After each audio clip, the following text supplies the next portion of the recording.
হাগ্ৰামাৰ মহিলাৰ ডাঙৰীয়ালৈ মই শুভেচ্ছা জনাইছোঁ। তেখেতৰ এইটো অন্তিম নিৰ্বাচন, ইয়াৰ পিছত আৰু হাগ্ৰামা মহিলাৰ ডাঙৰীয়াক আপোনালোকে নিৰ্বাচনত দেখিবলৈ নাপাব, এইকাৰণে শুভেচ্ছা জনাইছোঁ। সভাত অংশগ্ৰহণ কৰিছোঁ। আমাৰ প্ৰাৰ্থী প্ৰদীপ নাৰ্জাৰী ডাঙৰীয়াৰ হৈ আৰু শুক্লাই চেৰপাং সমষ্টি যিহেতু মোৰ ওচৰৰে সমষ্টি, মই দিনে নিশাই ইয়াৰ খবৰটো পাই থাকোঁ।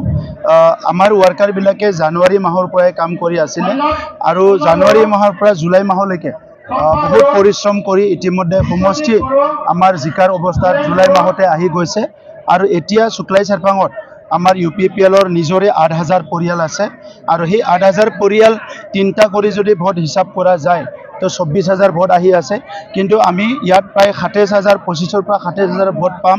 আৰু এইবাৰ UPPL দলত আপোনালোকে দেখিছে যে ইয়াত বিভিন্ন দলৰ পৰা আহি সদায় যোগদান কৰিছে। মই এতিয়াহে যোগদান কৰি আছোঁ আৰু অলপ আগতে যোগাযোগ হৈছে আৰু বিভিন্ন দলৰ পৰা ৩,০০০ আজি গধূলি বা অহাকালি ৰাতিপুৱা জইন কৰিবলৈ আহি আছে।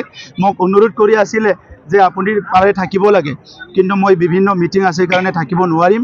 যিয়ে নহওক, এই শুক্লাই চেৰপাং সমষ্টি দীঘলীয়া সময় BPFৰ দখলত আছিলে আৰু যোৱা ৫টা বছৰ BJPৰ দখলত আছিলে।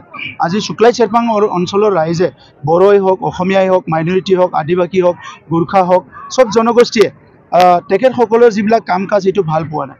ক'ৰবাত নহয় ক'ৰবাত কিবা ভুল হৈছে আৰু UPPL দলৰ যিটো এটা নীতি আৰু আদৰ্শ, UPPL দলৰ আমাৰ দলীয় যিটো চিন্তা সেইটো চবে আঁকোৱালি লৈছে।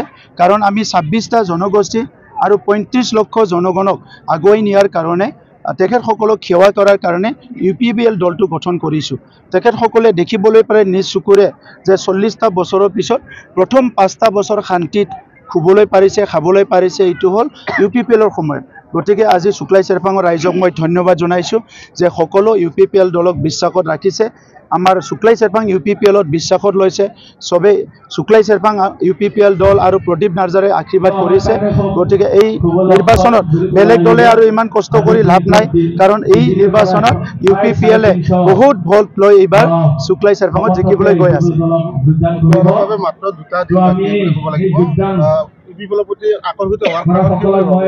চাওক, যোৱা ৫টা বছৰটো প্ৰথম তেনেকুৱা ৫টা বছৰ আছিলে য'ত মানুহে যি বিচাৰিছে তাকে পাইছে। শান্তি বিচাৰিছে, শান্তি পাইছে, নিৰাপত্তা বিচাৰিছে, নিৰাপত্তা পাইছে, সমন্বয় বিচাৰিছে, সমন্বয় পাইছে, নিজৰ ৰীতি নীতি সাংস্কৃতিবিলাক ভালকৈ উদযাপন কৰিব বিচাৰিছে, উদযাপন কৰিব পাৰিছে। গতিকে কোনো অসুবিধা নাই। আজি উন্নয়নৰ বহুত জেগাত হৈ গৈছে, প্ৰত্যেকটো কাম চিন্তা চৰ্চা কৰি ৱেল ডিজাইন কৰি কৰা হৈছে। এইবিলাক দেখি পাই পেলাই চবেই ৰাইজে আজি স্বতঃস্ফূৰ্তভাৱে ওলাই আহিছে।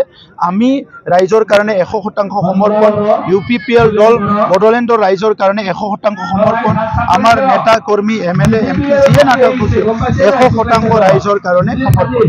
মুখ্যমন্ত্ৰীয়ে কৈছে আমি একেলগে কাম কৰিব বিচাৰোঁ, উন্নয়নৰ কাৰণে কাম কৰিব বিচাৰোঁ, গতিকে তেওঁলোকৰ কাৰণে আমি যি কৰিব লাগে যেনেধৰণে আগবাঢ়িব লাগে সেনেধৰণে কৰিম বুলি কৈছে। কি ক'ব? চাওক, বহুতে এনেকুৱা কথা কয় যে যোৱা ৫ বছৰহে UPPL আছিলে, তাৰ আগত স্বাধীনতাৰ পৰা বেলেগ দলে শাসন কৰি আছিল, বেলেগ দলৰ নেতা কৰ্মীবিলাকে শাসন কৰি আছিলে, MLA MP বেলেগৰে আছিলে, কিন্তু বড়োলেণ্ড অঞ্চলটো ইমান নেগলেক্টেড হৈ আছিলে। লাহে লাহেকৈ আজিহে বড়োলেণ্ড অঞ্চলটো উন্নয়নৰ ফালে আহিছে। গতিকে যিয়ে বড়োলেণ্ডক মৰম কৰে আমিও তেখেতসকলক মৰম কৰিম, কিন্তু বড়োলেণ্ডক যদি তেখেতসকলে মিছা কথা কৈ পেলাই এই অঞ্চলৰ ৰাইজক যদি কোনোবা ঠগাব বিচাৰে, UPPL দল কোনো তেনেকুৱা দলবিলাকৰ লগত আমি নাই। আৰু এটা কথা কৈছে যে আপোনালোকৰ ৰাখিব এপচুক আৰু BJP চৰকাৰত আহিলে এপচুৰ লগতে কাম কৰিব বিচাৰিব। কি ক'ব? চাওক, এপচুৰ কথা অহা নাই, UPPLৰ কথা আহিছে। আমি UPPL হিচাপে কাম কৰি আছোঁ, ৰাজনৈতিক দল হিচাপে, আৰু আমি ভাৰতৰ বেলেগ ঠাইত নহয়, অনলি এই 5টা ডিষ্ট্ৰিক্টত 40টা সমষ্টিত কাম কৰি আছোঁ। গতিকে এই 40টা সমষ্টি, 5টা ডিষ্ট্ৰিক্ট, আমাৰ 35 লাখ জনগণ আৰু 26টা জনগোষ্ঠীৰ কাৰণে যোনে চিন্তা কৰিব, কাম কৰিব, তেখেতসকলৰ কথাটো আমি চিন্তা কৰিব পাৰোঁ, কিন্তু এনে ৰাজনীতিৰ নামত ৰাজনীতি কৰিবলৈ UPPLে সাজু নহয়।